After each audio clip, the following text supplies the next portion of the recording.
BRS 10 ఏళ్ల పాలనలో పాలమూరు రంగారెడ్డి ప్రాజెక్టును పూర్తి చేయలేదన్నారు మంత్రి జూపల్లి కృష్ణారావు. సాంకేతిక సమస్యతో పెండింగ్ లో ఉన్న రుణమాఫీకి సంబంధించిన 2750 కోట్లను సీఎం విడుదల చేశారన్నారు. నిన్న మహబూబ్ నగర్ లో రైతు పండగ సభ విజయవంతం అయిందన్నారు. గతంలో రాజకీయ నాయకులకు రైస్ మిల్లర్ల కోసం తప్పుడు వ్యవసాయ విధానాలను తీసుకువచ్చారని ఆరోపించారు. MLA NM Srinivas Reddy. రైతులు 3 రోజుల పాటు వేల సంఖ్యలో పాల్గొని వాటిని తిలకించడం జరిగింది. తిలకించడమే కాకుండా అవగాహన కూడా కల్పించుకోవడం జరిగింది. అంటే పంటల గురించి కావచ్చు, విత్తనాల గురించి కావచ్చు, ఎరువుల గురించి కావచ్చు, అట్లాగే నాటు వేసే విత్తనాల గురించి రకరకాల సంబంధించి అంటే ఇంత పెద్దగా ఏర్పాటు చేయడం ఒక సంతోషకరమైన విషయం.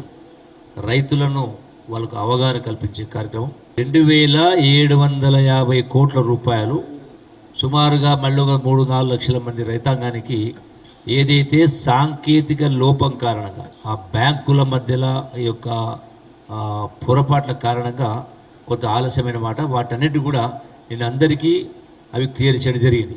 500 రూపాయల బోనస్ కూడా ఇవ్వడం కూడా ఇది ఒక గొప్ప ప్రయత్నం. అధునాతన పద్ధతుల్లో ఆ ఫామ్ హౌస్లో వ్యవసాయం జరిగింది. మీరందరూ ఫ్రంట్ పేజీలో హెడ్లైన్స్గా ఇచ్చుకున్నారు. ట్రాక్టర్ నడుపుకుంటా, రకరకాల స్ప్రే మెషిన్స్ పెట్టుకుంటా, రకరకాల యాంగిల్లో సినిమా షూటింగ్ ఫోటోషూట్ అయినట్టు ఫోటోషూట్ చేసుకున్న విషయం మనందరికీ తెలుసు.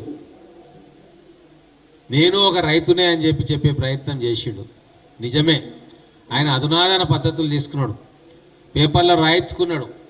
కానీ ఫారిన్ టీవీలో వచ్చి కూడా ఇంటర్వ్యూ చేసిన ఈయన చేసుకున్న అధునాతన పద్ధతులు గ్రీన్ హౌస్ టెక్నాలజీని వాడిండు. ఇంప్లిమెంట్ చేస్తాడేమో, మా పేద రైతన్నకు ఈ టెక్నాలజీ వస్తుందేమో అని చెప్పి మేము ఆశపడ్డాం, రైతన్నలు ఆశపడ్డాం. కానీ ఈరోజు ఈ 10 సంవత్సరాల పాలన రైతుల చెవిలో పువ్వు పెట్టిండు.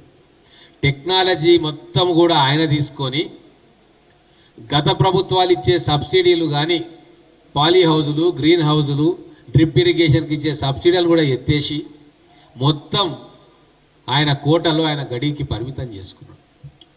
అది గమనించి కాంగ్రెస్ పార్టీ ఈరోజు రేవంత్ రెడ్డి గారి ప్రభుత్వం అత్యాధునికమైన టెక్నాలజీ, వ్యవసాయ పద్ధతులు, సాగు పద్ధతులు, తర్వాత కొత్త క్రాప్స్ గిట్టుబాటు అయ్యే కూరగాయలు కావచ్చు, పామాయిల్ కావచ్చు, వాటి మీద ఫోకస్ చేసి వాళ్ళకి సపోర్ట్ చేసే టెక్నాలజీని కానీ, ఇన్పుట్ కానీ, యూనిట్స్ కానీ ఓపెన్ చేసే కార్యక్రమం చేసి రైతులకు విడమర్చి చెప్తా ఉన్నాం. అందుకే హైదరాబాద్లో పెట్టలే మీటింగ్. వ్యవసాయమే ఆధారంగా బతికే మా పాలమూరు నడిగడ్డన వ్యవసాయ ప్రదర్శన 200 స్టాల్స్ పెట్టి రైతులకు అర్థం చెప్పే ప్రయత్నం, అవగాహన సదస్సులు పెట్టినాం. ఇది కేసీఆర్ పాలనకు, కాంగ్రెస్ ప్రజా పాలనకు తేడా. ఇది తెలంగాణ రైతులు గమనించాలని చెప్పి కోరుతా ఉన్నా.